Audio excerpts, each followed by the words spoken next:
Aljona, pastāst mums, kā radās Kuku un kā tev ienāca prātā taisīt tik varbūt trakus dizainu priekš apģērbiem un pastāst par sevi. Vai tas vienmēr bija tevī būt modes dizainerei?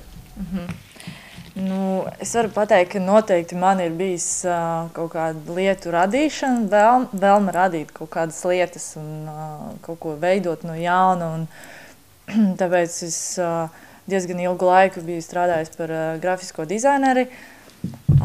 Bet, kad, teiksim, rādās tāda iespēja vai ideja atspoguļot to visu grafiku, kaut kādu savu uz drēbes, uz materiālu, uz kā tas varētu izskatīties uz cilvēka. Tā ideja likās ļoti aizraujoša, tas, ka es varētu pielietot to grafisko dizainu, kaut kā izpausties un veidot kaut kādu savu grafiku un pielietot to uz auduma, teiksim, izrotājot cilvēku. Tas likās tik aizraujoši un tas bija, man likās uzreiz, ka tas ir vērts pamēģināt un kad es pamēģināju, tas man pašai patika un patika draugiem, un līdz ar to tāds bija arī sākums tam visam. Bet kā modes dizaineri es sevi neredzēju, ne, es noteikti sevi, joprojām es jūtos kā grafiskais dizainers noteikti. Tu darbojies ar savu komandu jau kopš 2010. gada. Un kas varbūt ir bijušas tās mācības šajās pēdējos 2 gados? Uz taviem panākumiem, uz tavu veiksmi, kurus tu esi iemācījusies? Nu jā, ir nācis klāt šausmīgi daudz priekš manīm, kā dizaineru pienākumu jaunu, ko es nebiju izbaudījis iepriekš. Nebija iespēja, teiksim, uzticēt kaut kādas client service, kaut kādas, daudz visādas sīkumus un lietas, ko es sākumā darīju pati. Pašā sākumā, jo tie apjomi nebija tik lieli un es varēju pati ar visu tikt galā. Un, protams, šūšana, tas uzreiz bija cilvēks, uzticams cilvēks, kur to darīja, to es pilnībā uzticos, bet vispār pirmā pieredze ar darbiniekiem droši vien tas bija tāds vislielākā mācība. Tas joprojām es mācos un tur ir daudz ko mācīties, jo ir jāņem vēl vairāk darbinieki un nezinu, jo tie apjomi palielinās un līdz ar to nāk vajadzība pēc cilvēkiem. Tas ir viens aspekts. Ir arī daudz citi, es domāju. Noteikti vērtīga pieredze, tas komunikācija ar cilvēkiem, tas, ka ir jādod interviju, teiksim, tev un vēl kādam citam, vai jāstāsta tur savus stāstus studentiem. Un tas viss kaut kā padara to procesu ne vienmuļu sēdēšanu pie datora, bet kaut kādu aktīvu, nezinu, tāds aktīvs dzīvesveids, aktīvs darbs, kad tu izbrauc kaut kur un tā, ka visu laiku atrodies kaut kādu jaunu lietu atklāsmēs un darbos un tā. Kas priekš tevis ir radošums? Radošums ir spēja radīt jaunas lietas. Okay.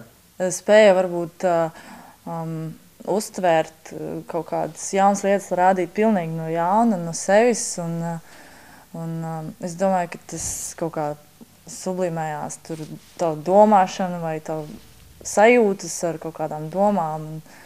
Un tas ir diezgan enerģiju patērējošs process, ka tu rādi kaut ko jaunu, bet tas man šausmīgi patīk. No kurienes tev rodas tavas idejas priekš tavu dizainu? Idejas ir visapkārt, vienkārši jautājums, kuru no tām tu paņemsi un attīstīsi tālāk, man tā šķiet. Viens no populārākiem produktiem, ka tas stāsts ir par to, ka lācis tiek vajāts kā krimināls un mēs tā kā solidarizējamies ar viņiem, par šiem dzīvniekiem, par to, lai viņi... Brīvību lāčiem. Jā, brīvību lāčiem, viņi ir pelnījuši dzīvot mežā. Kas priekš tevis ir tāda, varbūt formula vai lietas, kas kopā nākot ir izveidojuši tavus panākumus vai veiksmi? Pirmkārt, droši vien, kad cilvēks, kurš jūt, ka viņam kaut ko gribās darīt un viņš nejūtās drošs, vai viņam sanāk vai nesanāk. Es domāju, ka noteikti pirmā lieta ir jātic sev, ka tu to vari darīt, droši vien kaut kāda pārliecība un iekšēja sajūta, ka tu vari izdarīt to labi un tu centies, un varbūt tev uzreiz nesanāk, bet man liekas, ka ir jābūt kaut kādai tādai neatlaidībai šajā ziņā, kad gala rezultāts beigās sanāks labs, ja tu tiešām centīsies un veltīsi tam pietiekoši daudz laika.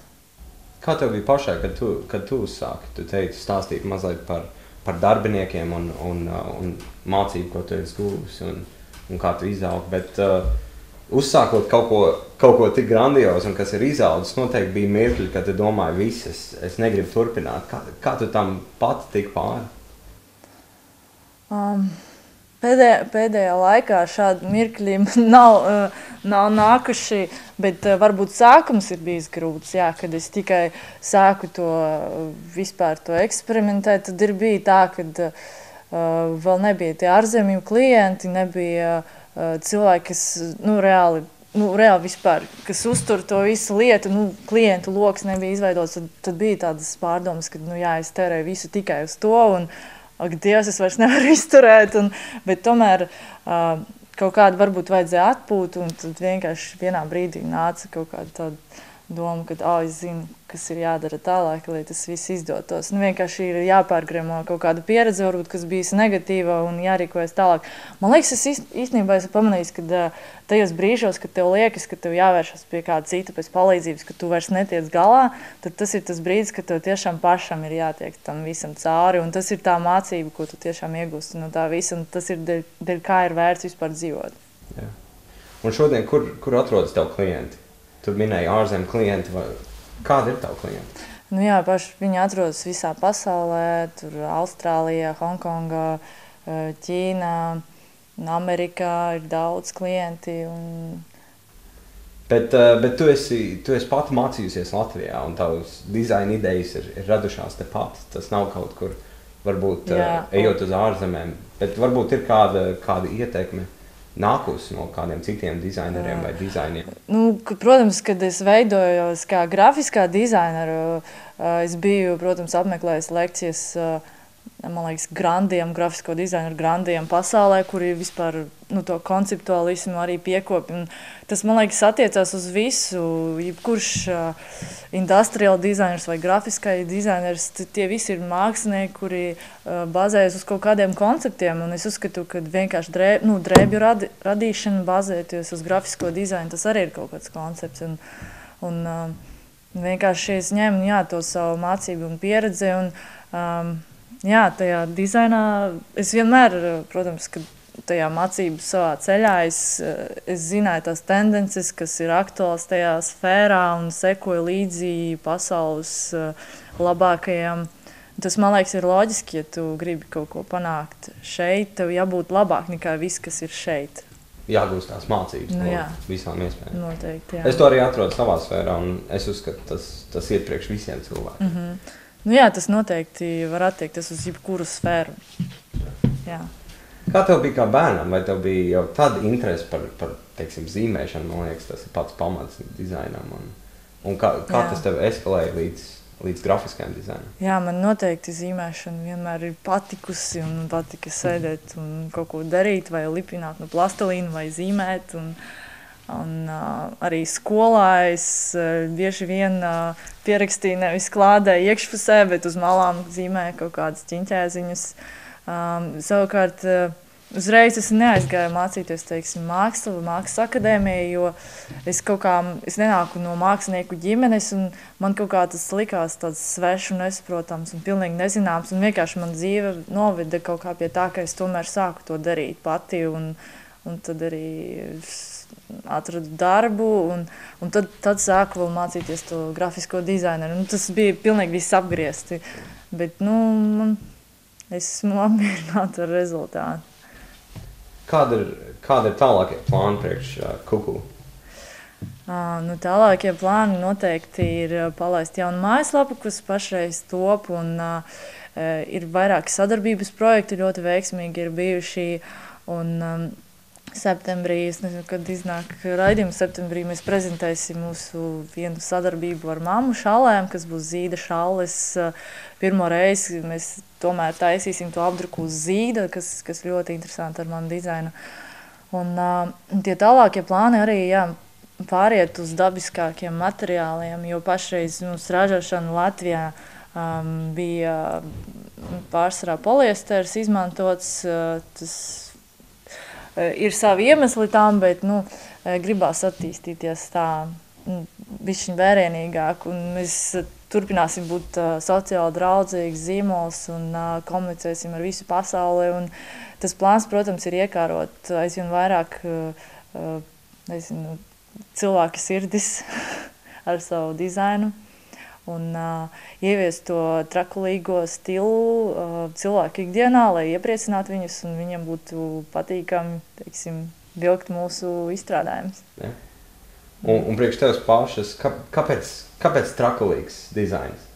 Kāpēc ne kaut kas varbūt mierīgāks vai kaut kas, bet varbūt kā tu izvēlējies tik traku? Tas izpauž mani iekšēju būtību. Tas ir vienkārši tās lietas, ko man patīk rādīt. Man patīk rādīt trakas lietas un darīt trakas lietas. Varbūt tas kā kuram tas jēdziens traks vienkārši. Man viņš ir tāds un man patīk rādīt to, ko es rādu. Un man patīk, ka tajā dizainā ir kaut kas tāds, kas mazliet cilvēki liek aizdomāties vai padomāt, kāpēc tieši tā, nevis savādāk.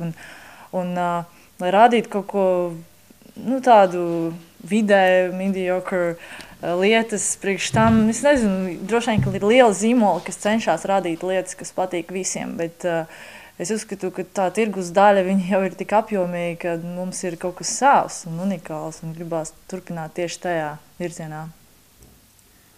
Cilvēki, kas skatās šo, ir arī daudz cilvēku, kuri varbūt šajā mirklī nezina, ko iesākt. Viņiem ir varbūt lietas, kas viņiem patīk darīt šo un to, bet nezinu, kur virzīt savu dzīvi un viņi jūtas mazliet iestrēguši kaut kur. Ko tu viņiem ieteiktu?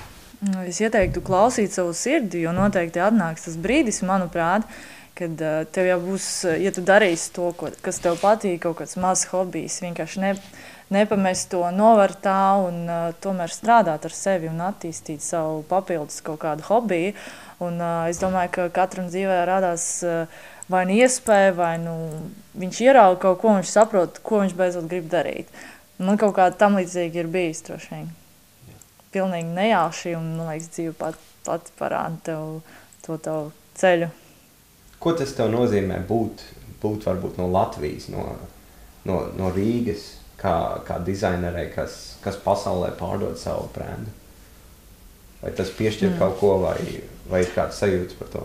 Ir, teiksim, komunikācijas īpatnības, teiksim, šajos sociālajos medijos, tas, ka es komunicēju latviski Twitterī, es arī angliski komunicēju, bet tā latviešu auditorijai viņa ir samērā maza, un tāpēc viņu ir diezgan viegli uzrunāt un diezgan ātri tu kļūsti zināms, jo šeit tā auditorija viņa pati par sevi ir diezgan maza.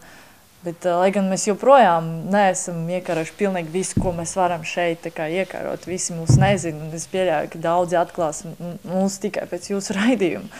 Tas ir pilnīgi iespējams, bet man vispār, man patīk tās latviešu īpatnības, tas, ka mums ir kaut kādi savi stāsti, kuri visiem zināmi, tur tā apmaiņa notiek krietni ātrāk, es nezinu, tas mazs mikro, tas kaut kāda biosfēra, jā, tā ir savi plusi kaut kāda, jā. Un varbūt beigās, kur tad mūsu skatītāji var atrast Kuku dizainu modi jau Rīgā, ja viņi grib jau šodien aiziet un kaut ko nopirkt? Es ieteiktu noteikti, ja jūs gribat apčamdīt veikalā tieši, tad aiziet uz veikalu Paviljons, kas atrodas Domino Shopping. Un tur ir vislielākais klāsts, es domāju, Kuku diezgan liela nodaļa, bet principā mēs visi modeļi no iepriekšējām kolekcijām un pieejam mūsu mājaslapā Kuku.lv, tā kā gan tā, tas pilnīgi nav starpības nekādas. Paldies tev par sarunu šodien, un es tev novēlu visu to labāko, un tu esi iedvesmojošs stāsts daudziem cilvēkiem. Paldies tev!